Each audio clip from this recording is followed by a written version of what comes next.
Welcome back to the Planet Elevate AI podcast, where we dive into the ideas, frameworks, and people redefining what's possible with AI and innovation. Today's episode, we talk about what is successful for AI startups to do differently and lessons in innovation.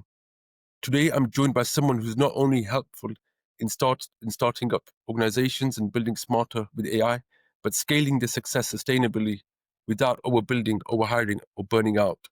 My guest is Ankur Dhawan, the founder and CEO of 021 Product Studios and Tech Lab.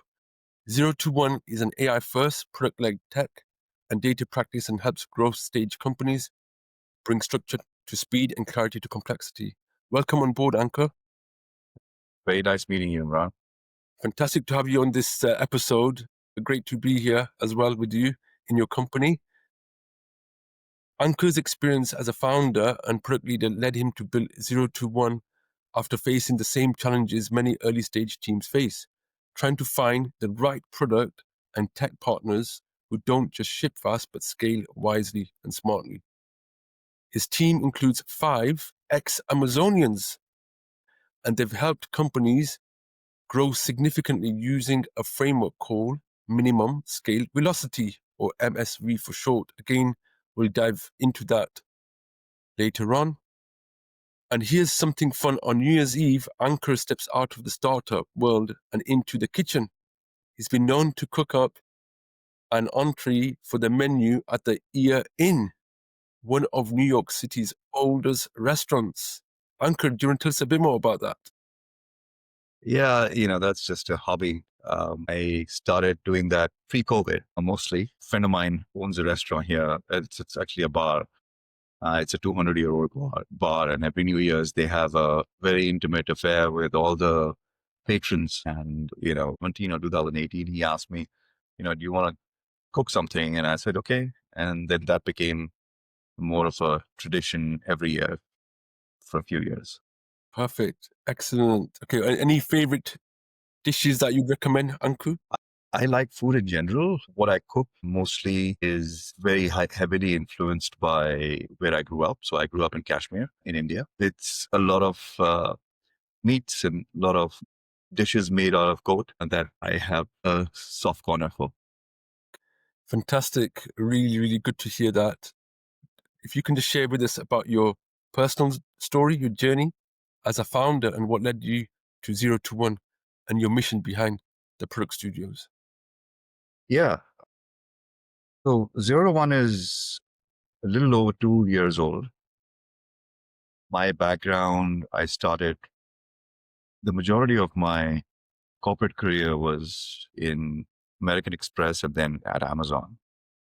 And in 2018, I decided to leave Amazon and start something of my own, which was a startup, nothing to do with AI. It was more of a marketplace for refurbished kids' items, and ran that for about 4 years. It did relatively well till it did not. And I still say that we ended up putting it on pause for now because the timing was not right. The funding was not available after a few tranches of funding that we got.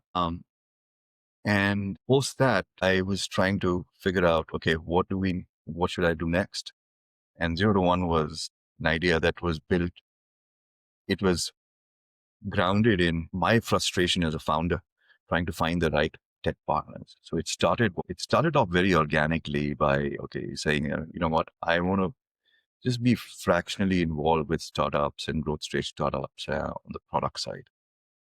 And soon it took a life of its own, where I connected with a former colleague of mine. And then another 3 of us started to really think about the value that we bring to growth stage mid-cap companies based on the experience that we have gained in companies like Amazon, big tech. You know the process. You're really focused on innovation, but in a more structured way.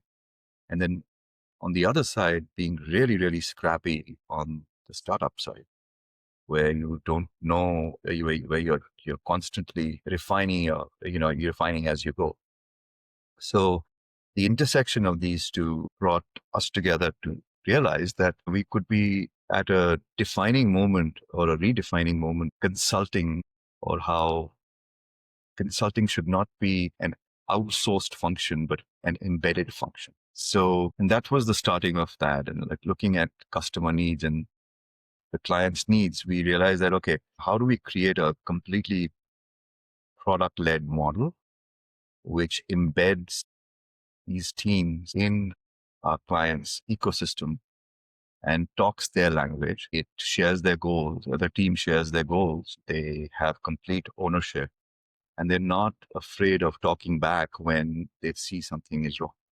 So that was the foundation of 0 to 1. A year into it, we started focusing more on being AI native and AI first. And what that means is that everything that we do today is a function of us thinking about how to bring AI into the various use cases, not as, not as a magic wand, but more of more as something as a tool that can really increase efficiency and really make companies work better. So we've been very deliberate in building out our own stack of AI tools that help our clients perform better, perform more efficiently, and increase their productivity. And if you can just give a brief mention as to the type of clients, partners that you've worked with, collaborated with. So we are largely growth stage companies, very heavy into portfolio companies of PE firms. We work with PE firms who in turn then refer us to their portfolio companies. And essentially we work on them. We work on three distinct ways we work with them. And one is, our full stack analytics suite, which is you want to understand your information, your data. You want you want to be able to get insights. The full stack analytics takes care of that from soup to nuts, taking out the whole engineering all the way out to the insights. Our model there is more insight first, and more, an MVP model that we say. We don't go into the build phase and rip out all the data pipeline and start rebuilding. We first go with, okay, what is your user story? What does the customer want? And what information are you seeking? And first build out that information roadmap in a very scrappy way, and then do the scaling. The other thing we do is AI transformation. So we're looking at all the aspects of your activity, whether it's on the data side, on the product, on the engineering side, on the design side, and saying, okay, how do we build in AI native functionality within those? And we have our pods. So we call our pods. So it's will be an analyst pod or a engineering pod that is focused on doing that specifically for that particular company. Fascinating stuff. Brilliant. And I'm sure the work you do comes with its challenges as well. You briefly mentioned about the mindset from maybe perhaps a slightly traditional way of working with consultants, seeing them as third parties, versus having a co-partner approach or co-collaborative approach, having a third party but working embedded, intertwined with your company. So if you can just briefly just run through a few challenges that you might have encountered around that. I think it's a different mindset. I think the one I wouldn't say it's a challenge, but one thing that it's on us to be able to articulate the value proposition of having a team that is not part of your team, but it yet is deeply embedded within your team. So that was one of the challenges. And I think the way we address that is by talking about creating a bridge and having this, bridge to reduce or eliminate the loss of institutional knowledge. So we give our clients the option to, at any given time, onboard the entire pod and absorb it within their own ecosystem. So what that does is it gives them the freedom and the option to say, okay, if they want to do this in-house, they can do this in-house as well. So from the get-go, we are building out these pods in a way that are geared towards working with only one company. So they're deeply embedded in their culture. They're deeply embedded in the way where these companies do their work, in the way they think about products, in the way the tools that they use. So it's a very easy transition. And I think that's how we've been articulating that, which is a very different value proposition from a traditional consulting company where you get your work done and then you're up, right? So that's the difference. Yes. Excellent. Really good insight there. We now just move swiftly across to the theme around innovation. So from your experience, Ankur, what do successful AI startups consistently do differently when it comes to innovation and product execution? I think, one of the things that we've been focusing on, and I can't really speak for everyone because everyone's smarter people than me out there who are solving this, but I can tell you from our perspective, how we approach innovation when it comes to AI. There's a lot of AI out there or AI functionality out there that is, so the analogy I'll give you is AI is like electricity, right? And this is not, and what we are doing is harnessing that electricity to build out tools that can work on AI. And our point of view is that if we need to build out the AI functionality for our clients and be really innovative about it, then we need to point that AI to the right data sets. So we have a huge interplay today with the way we look at AI between the data sets that the company owns and the AI that sits on top of it. So everything that we do is highly contextualized. We are now coming up with certain applications of that through our, what we call our chief of staff agent, which would connect you to, think of it as it connects to your finance, to your marketing, all these tools, and it's highly contextualized to who is the chief of staff serving, whether it's a CEO or CMO or CXO. Eventually, what we say is everyone in the company, whether it's an enterprise or mid-cap, should have a chief of staff. Every chief of staff would be highly contextualized to the work that you do to increase their efficiency. What we are not focused on is, can this reduce the number of people? That's a call that the company needs to take. We are focused on, how do I increase the efficiency of our clients so that they think about the relationship between what resources they need and how much revenue they're producing in a different way. And the chief of staff definitely helps you do that. So it's more around enablement rather than replacing resources. Fantastic. Yeah, it's definitely, it's making you do much more. Much more. Okay. Efficiency and productivity. I like it. Brilliant. Okay. In one of your comments, you talked about dashboards. You said that it's not about more dashboards, but about aligning reporting and data with milestones. Can you just walk us through an example of how that transformed a customer experience or a campaign performance? So when with dashboards, you're getting information, and there's not saying that we don't do that. We do that as part of our, weekly business review modules and things like that. But I think where we excel is the ability for us to be able to make recommendations based on that data. Connect the dots. We recently did something, a prototype agent for an agent for a PE company, where we said, it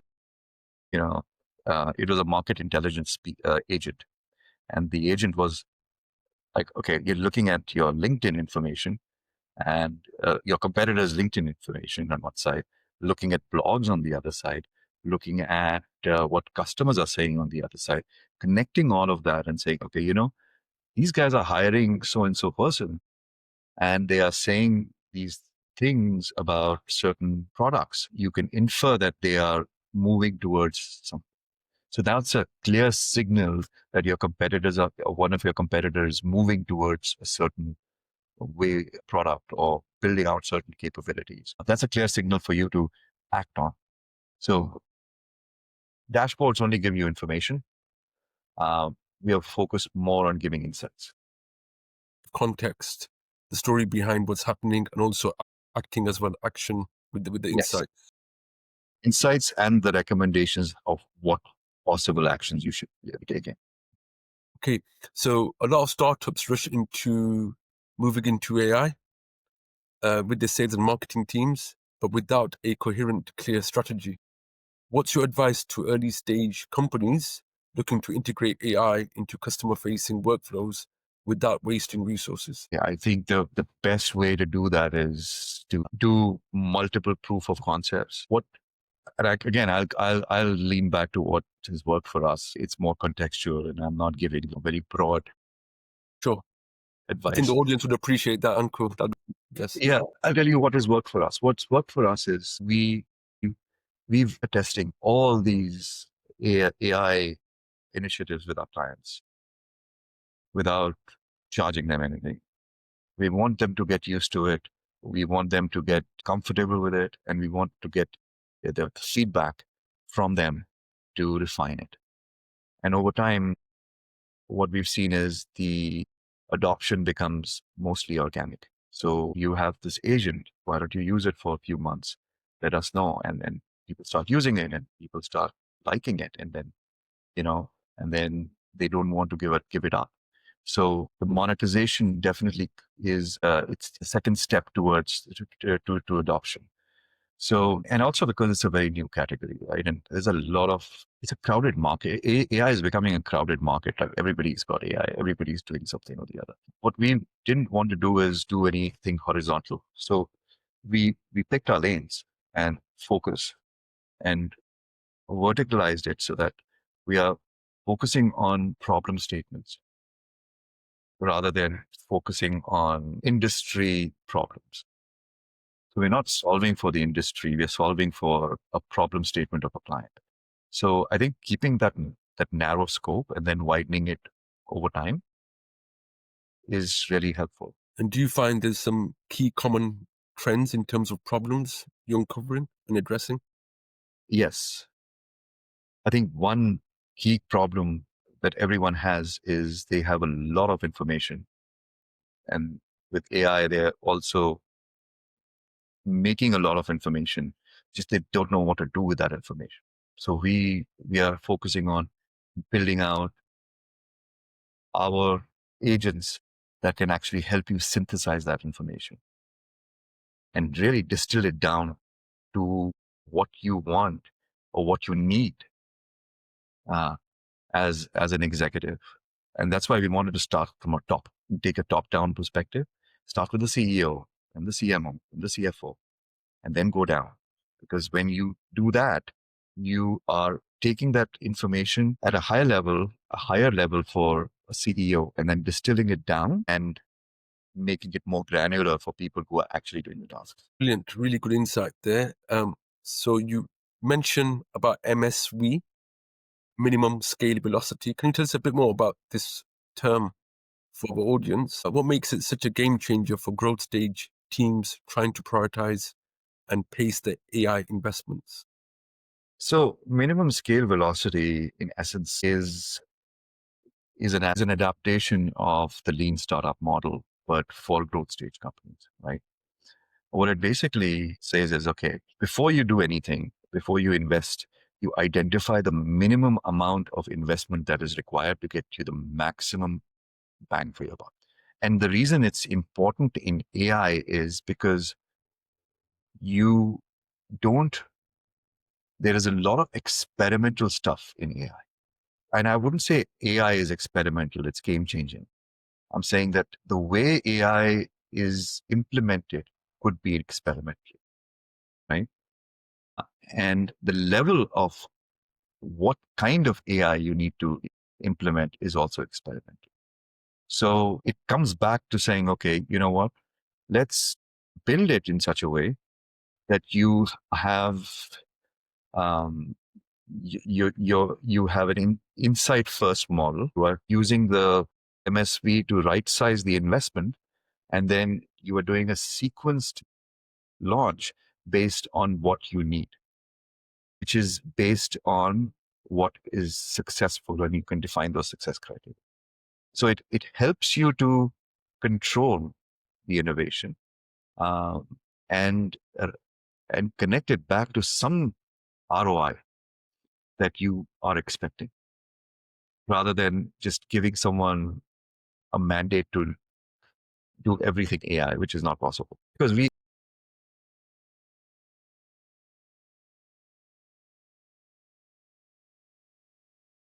So what do you think are the some, I guess, from your perspective, some common misconceptions you see around using AI in sales, marketing, automation, or personalization?